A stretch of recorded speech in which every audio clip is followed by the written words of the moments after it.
नमस्कार दोस्तों, एमपीडीटी की वेबसाइट पर एमपीडीटी की काउंसलिंग के रिगार्डिंग कुछ अपडेट आ गए हैं। अगर आप मध्य प्रदेश के अंदर जो कॉलेजेस हैं उनमें एडमिशन लेने का प्लान कर रहे हैं और B Tech, pharmacy, MBA, diploma courses में जो है आप एडमिशन लेने का सोच रहे हैं, तो एमपीडीटी की जो काउंसलिंग है इसके थ्रू आपको अप्लाई करना होगा। और अगर आप गवर्नमेंट कॉलेज के लिए ट्राई कर रहे हैं या किसी पर्टिकुलर प्राइवेट कॉलेज को फोकस करके चल रहे हैं, तो आपको जो काउंसलिंग है वो बाहर से करना होगी। तो आपको इसके रिगार्डिंग कुछ महत्वपूर्ण निर्देश जो हैं उनको समझना होगा, जो कि 2022 की काउंसलिंग के रिगार्डिंग है। और ये जो निर्देश हैं ये एमपीडीटी की वेबसाइट पर आपको पीडीएफ के फॉर्म में अवेलेबल है। उनको आप पढ़ भी सकते हैं और नहीं भी पढ़ेंगे तो आप ये वीडियो देख लेंगे तो डेफिनेटली इसके माध्यम से आप समझ जाएंगे। जो काउंसलिंग है जनरली ये 4-5 स्टेप में कंप्लीट होती है। पहले आपको रजिस्ट्रेशन करना होता है, उसके बाद हमें चॉइस फिलिंग करना पड़ती है, मतलब कॉलेज का सिलेक्शन करना होता है, सिलेक्ट करना होते हैं। उसके बाद मेरिट लिस्ट उठती है। देन उसके बाद जो है आपको अलॉटमेंट आ जाता है और अलॉटमेंट के बाद आपको कॉलेज में रिपोर्टिंग करना होती है, डॉक्यूमेंट्स दिखा के और फीस जमा करके। तो इस टाइप से जो है टोटल 5 स्टेप में जो है काउंसलिंग होती है। बेसिकली इसमें जो 2 फर्स्ट स्टेप हैं वो बहुत महत्वपूर्ण है। पहला स्टेप है रजिस्ट्रेशन और दूसरा है चॉइस फिलिंग। आज हम बात करने वाले हैं रजिस्ट्रेशन की। देखिए, रजिस्ट्रेशन में जो है बहुत सारे बच्चे अलग-अलग टाइप्स की गलती करते हैं, बहुत से साइबर कैफ़े भी वाले गलती कर देते हैं। तो मेरा आपसे रिक्वेस्ट है, ये जो जितनी भी चीज़ें हैं रजिस्ट्रेशन के जो भी निर्देश हैं इनको आपको पढ़ना चाहिए, समझना चाहिए। अगर आपने कोई भी गलती कर दी तो वो गलती आगे जाएगी और इसके कारण हो सकता है कि आपको कोई पर्टिकुलर ब्रांच ना मिल पाए या जो है आपको एक पर्टिकुलर कोई कॉलेज भी ना मिल पाए। तो प्लीज़ वीडियो को एंड तक ज़रूर देखिएगा। इस यूट्यूब चैनल को आप सब्सक्राइब कर लें, ऐसे ही तमाम वीडियो आपको मिलते रहेंगे। अब जो है मैं आपको चॉइस फिलिंग के बारे में बताऊंगा, इसके बाद फिर मैंने आपको मेरिट लिस्ट कैसे उठती है, ऐसी तमाम जानकारियाँ आपको मिलती रहेंगी। First round, second round, CLC round के अपडेट मिलते रहेंगे। तो डेफिनेटली ये वीडियो आपके बहुत ज़्यादा काम आने वाला है। मेरा नाम प्रोफेसर अतुल धाकड़ है, मैं खुद मध्य प्रदेश के इंदौर शहर में प्रोफेसर हूँ और इस यूट्यूब चैनल से आप जुड़ सकते हैं। और 9179176554 ये मेरा कॉन्टैक्ट नंबर है। आपकी कुछ भी क्वेरी होती है डेफिनेटली आप मुझे व्हाट्सएप मैसेज कीजिएगा, कॉल कीजिएगा, मैं आपका रिप्लाई ज़रूर दूंगा। तो बात करते हैं पूरे डिटेल में एक-एक करके सभी चीज़ों के बारे में। सबसे पहले हम बात करेंगे रजिस्ट्रेशन के बारे में कि भैया रजिस्ट्रेशन में जो है आपको किन-किन चीज़ों का ध्यान रखना चाहिए। तो सबसे पहले मैं इसको थोड़ा-सा जो है ज़ूम करूँगा, जिससे कि जो है आपको ये पूरी चीज़ें आप अच्छे से देख पाएँ। और ये आप डाउनलोड भी कर लीजिएगा। डाउनलोड भी नहीं करेंगे तो यहाँ पे अगर आप चीज़ें समझेंगे तो आप आसानी से और भी बेहतर तरीके से समझ पाएँगे। तो देखिए, बीटेक में आप एडमिशन ले सकते हैं, जो एमपीडीटी है उसके थ्रू। जितने भी गवर्नमेंट प्राइवेट कॉलेजेस हैं, बी फार्मेसी में ले सकते हैं, इसमें एम फार्मी होगा। उसके बाद डिप्लोमा फार्मेसी भी कर सकते हैं, एमबीए में एडमिशन ले सकते हैं, इंटीग्रेटेड एमबीए, एमसीए है, पॉलिटेक्निक कोर्सेज हैं, ऐसे तमाम कोर्सेज हैं। तो फर्स्ट स्टेप जो आपकी होगी वो होगी आपका ऑनलाइन पंजीयन, मतलब ऑनलाइन रजिस्ट्रेशन आपको करना होता है। तो ये ऑनलाइन रजिस्ट्रेशन के लिए कुछ 8-10 पॉइंट हैं, इन पॉइंटों को आप समझिएगा और इन्हीं चीज़ों का आप ध्यान रखिएगा, तो डेफिनेटली आप मिस्टेक नहीं करेंगे। सबसे पहले अगर हम बात करें, देखिए, काउंसलिंग प्रक्रिया में सम्मिलित होने वाले समस्त अभ्यर्थियों को काउंसलिंग में केवल एक ही बार पंजीयन करना होगा। मतलब आप जो रजिस्ट्रेशन करेंगे, एक्चुअली जो एमपीडीटी की काउंसलिंग होती है वो 3 चरणों में होगी, मतलब फर्स्ट राउंड, उसके बाद सेकंड राउंड, उसके बाद सीएलसी राउंड, ठीक है ना। तो 3 चरणों में ये काउंसलिंग होगी। किसी भी कोर्स में आप एडमिशन लेने का प्लान कर रहे हैं तो इसमें आपको रजिस्ट्रेशन जो करना होगा वो एक ही बार करना होगा, जो कि निःशुल्क होगा। मतलब इसके लिए कोई चार्ज नहीं लेगा एमपीडीटी आपसे, बिल्कुल निःशुल्क ये रहेगा। और इसमें जितने भी भाग में आप सम्मिलित होंगे तो डेफिनेटली आपका पंजीयन एक ही बार होगा और वही पंजीयन नंबर जो है आपको काम आने वाला है। अब देखिए, रजिस्ट्रेशन जो होगा बेसिकली आपको, वो आपके जो प्रीवियस परीक्षा है उसके आधार पे होगा या आपकी जो 12th की जो मार्कशीट है, जो रोल नंबर है उसके आधार पे होगा। तो इसमें जैसे कि अगर आप जेईई की बात करें, जिन बच्चों ने जेईई दे रखा है और जो लोग बीटेक के लिए अप्लाई कर रहे हैं तो उनको जेईई के थ्रू होगा, है ना। और इसके बाद जो है बी फार्मेसी की मैं बात करूँ तो बी फार्मेसी के अंदर 12th के परसेंटेज बेस पर होगा। उसके बाद अगर हम बात करें एमबीए, तो एमबीए में जो सीमेट एग्ज़ाम होता है। और अगर हम बात करें जैसे कि जो ग्रेजुएशन का जो परसेंटेज है उस बेस पर होगा। अब देखिए, जेईई में जनरली गवर्नमेंट कॉलेज जो होते हैं उसके लिए बेसिकली आपको जेईई से होगा। प्राइवेट कॉलेज से होते हैं बहुत सारे, उसमें भी जेईई से होगा।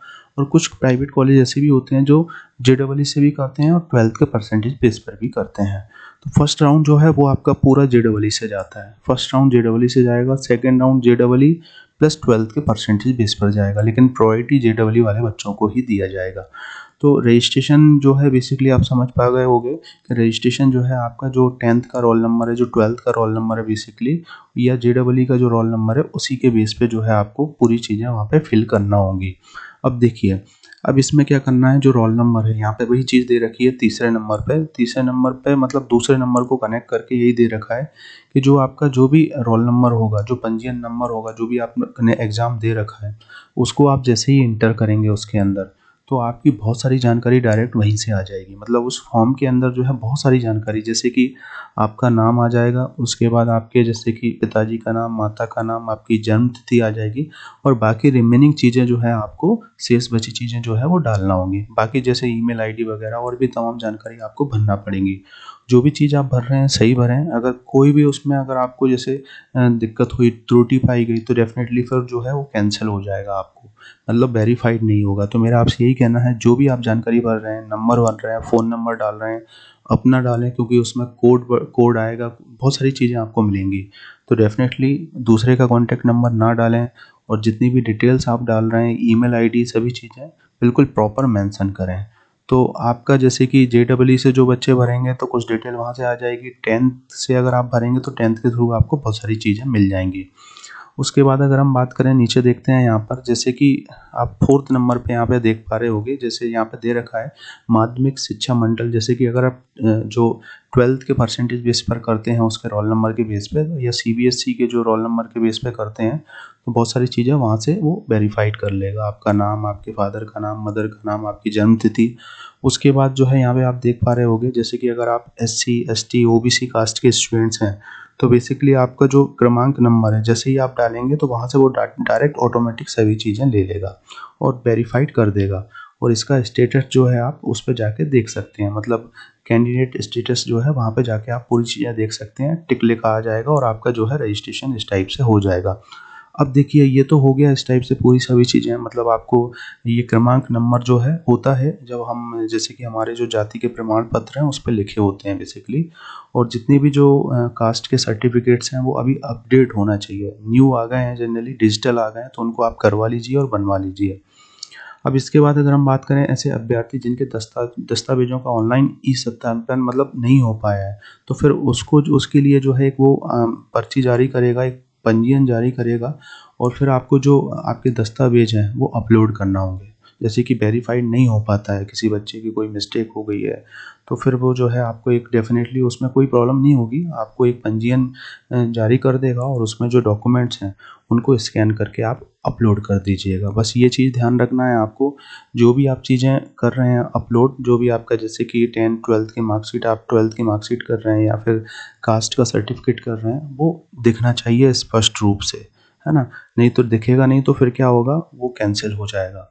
इस चीज़ का आप ध्यान रखें। उसके बाद ऐसे बहुत सारे बच्चे हैं जिनका जैसे कि परसेंटेज दिया होता है, परसेंटेज के नहीं दिया होता है, ग्रेड भी दे देते हैं। तो ग्रेड में पीछे जो ग्रेड का फ़ॉर्मूला होता है, उसको भी जो है आपको अपलोड करना होगा कि ग्रेड कैसे निकालना है, तो उसकी जेपीजी फाइल बना के आप अपलोड कर सकते हैं पूरा। इस टाइप से भी आपको इस चीज़ का ध्यान रखना है। उसके बाद जैसे कि मैंने बताया कि जो 12th का अगर जैसे रोल नंबर जो वगैरह है वो मैच नहीं हो पा रहा है या कुछ दिक्कत आ रही है, तो फिर जो है आप 12th की मार्कशीट जो है वो भी आप अपलोड करेंगे यहाँ पर, है ना? या जो ग्रेजुएशन की मार्कशीट है वो आपको अपलोड करना होगा। उसके बाद यहाँ पर जो है देखिए, मोबाइल नंबर आप सही डालिएगा, 9 नंबर पे यही चीज़ दे रखी है, और आपको जो है बेसिकली उस पर एक पास कोड आएगा, मतलब पासवर्ड आ जाएगा उस पर, एक तो रजिस्ट्रेशन नंबर हो जाएगा और एक पासवर्ड आएगा। जब आप चॉइस फिलिंग करेंगे तो उसको बदल सकते हो आप, और उसको जनरली सीक्रेट रखें, किसी को बताएं ना, स्पेशली जो अगर बच्चे गवर्नमेंट कॉलेज में अप्लाई कर रहे हैं तो प्राइवेट कॉलेज वालों को ना बताएं, वो चीज़ें शेयर ना करें, क्योंकि बहुत से प्राइवेट कॉलेज वाले जो है आप अगर शेयर कर देंगे तो वहाँ पे चीज़ों को जो है लॉक करके वो सीट डन कर देते हैं। तो इस चीज़ का आप ध्यान रखें।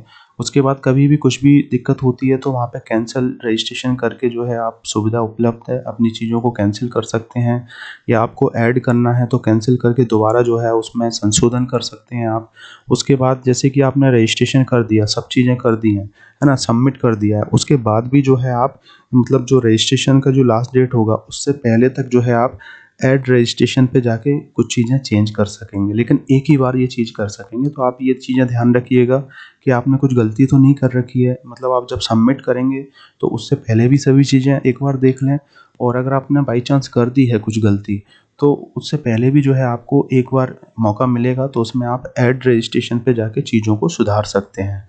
तो और अगर आप जैसे मे बी ऐड रजिस्ट्रेशन की डेट निकल गई है और आपने सबमिट कर दिया है, तो फिर जो है आपको जो मे बी जो सहायता केंद्र है वहाँ पे जाके जो है आपको लिंक ओपन करवा के फिर जो है बहुत सारी चीज़ें करना पड़ती हैं, तो उसमें बहुत सारा टाइम लगता है और बहुत दिक्कत क्रिएट होती है। तो सभी चीज़ें सोच समझ के करें, जिससे कि जो है आपको कुछ परेशानी ना हो। उसके बाद जो है आप जैसे ही आप ऐड रजिस्ट्रेशन पे करेंगे तो उसके बाद सबमिट करना ना भूलें, सबमिट ज़रूर करें। तो ये 12 पॉइंट हैं जो कि रजिस्ट्रेशन के दौरान जो है आपको ध्यान रखना है। इसमें कुछ चीज़ें मैं आपको बेसिक चीज़ें बता देता हूँ। एक तो देखिए, रजिस्ट्रेशन एक ही बार करना है और निःशुल्क रहेगा रजिस्ट्रेशन। रजिस्ट्रेशन आपके जैसे कि जो बच्चे जिन्होंने जेईई दे रखा है, भले कम परसेंटाइल हो, जेईई से आप अप्लाई करें। जेईई से अप्लाई करने से ये फ़ायदा होता है, जो ओबीसी के बच्चे हैं उनको, एससी एसटी के बच्चों को जो होते हैं उनको स्कॉलरशिप जो है 2,000 रुपये ज़्यादा मिलती है। मतलब जैसे कि अगर किसी बच्चे की 30,000 स्कॉलरशिप आ रही है ओबीसी के अंदर, तो वहाँ पर जो है आपको 32,000 स्कॉलरशिप मिलेगी। ये जनरली फैकल्टीज़ और जो मेरे साथ में कांटेक्ट में है उन लोगों ने ऐसा बोला है, और बच्चों की आई हुई भी है ना। और उसके बाद आप समझ पाए होंगे, जो आपका मतलब जेईई के जो है 12th का परसेंटेज जो है, मतलब उसके बेस पे आप पूरा रोल नंबर के अकॉर्डिंग पूरी सब चीज़ें मेंशन कर सकते हैं। उसके बाद जो रिमेनिंग जानकारी होगी फॉर्म में, उन सब चीज़ों को अच्छे से मेंशन करें।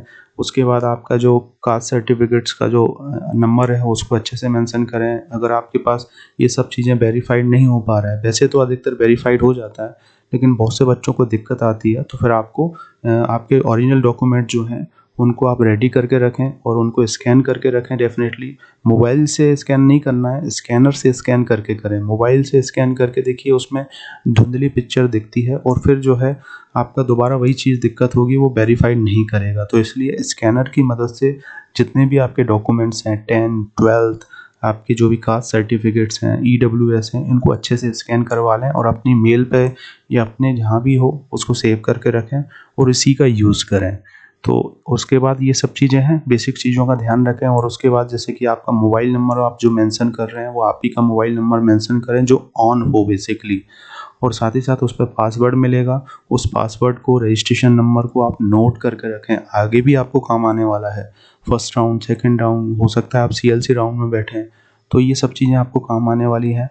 और जो पासकोड आएगा, आपको पासवर्ड आएगा, उसको चेंज कर लें, एक सिंपल सा पासवर्ड रखें और उसको नोट करके रखें। उसके बाद तो भी कोई मिस्टेक होती है तो आप चीज़ों को चेंज कर सकते हैं एक टाइम के दौरान, और कुछ ज़्यादा भी मिस्टेक हो जाती है तो फिर सहायता केंद्र होते हैं हर जगह, वहाँ पे भी जाके आप चेंज कर सकते हैं। तो होप आप इस चीज़ को समझ पाए होंगे, इसको अच्छे से देख पाए होंगे, इसको एक बार और पढ़ लीजिएगा। जितने भी कोर्सेज़ हैं सभी कोर्सेज़ के लिए है, और ये अभी 2022 की काउंसलिंग है उसके रिगार्डिंग है, जो कि तकनीकी शिक्षा संस्था एमपीडीटी ने जारी कर दिया है एमपीडीटी की वेबसाइट पर। और अगर आपकी कुछ भी क्वेरी है, एडमिशन लेना है, आपको प्राइवेट कॉलेज नहीं मिल पा रहा है, 9179176554 ये मेरा कॉन्टैक्ट नंबर है। इंदौर में जो है आपको कॉलेज मिल जाएगा। 75,000 में बीटेक सीएसई के रिगार्डिंग जो है आपको, जिसका एवरेज प्लेसमेंट 5.5 लाख का है, फीस सिर्फ 75,000 की है। आपकी जो भी ओबीसी एसटी एससी की जो स्कॉलरशिप है वो भी आप माइनस करवा सकते हैं, और रिमेनिंग फीस आप पे कर सकते हैं। बाकी ओवरऑल जो है कॉलेज अच्छा मिल जाएगा, तो कांटेक्ट ज़रूर कीजिएगा। Thank you for watching this video. मिलते हैं नेक्स्ट वीडियो में कुछ और इन्फॉर्मेटिव वीडियो के साथ।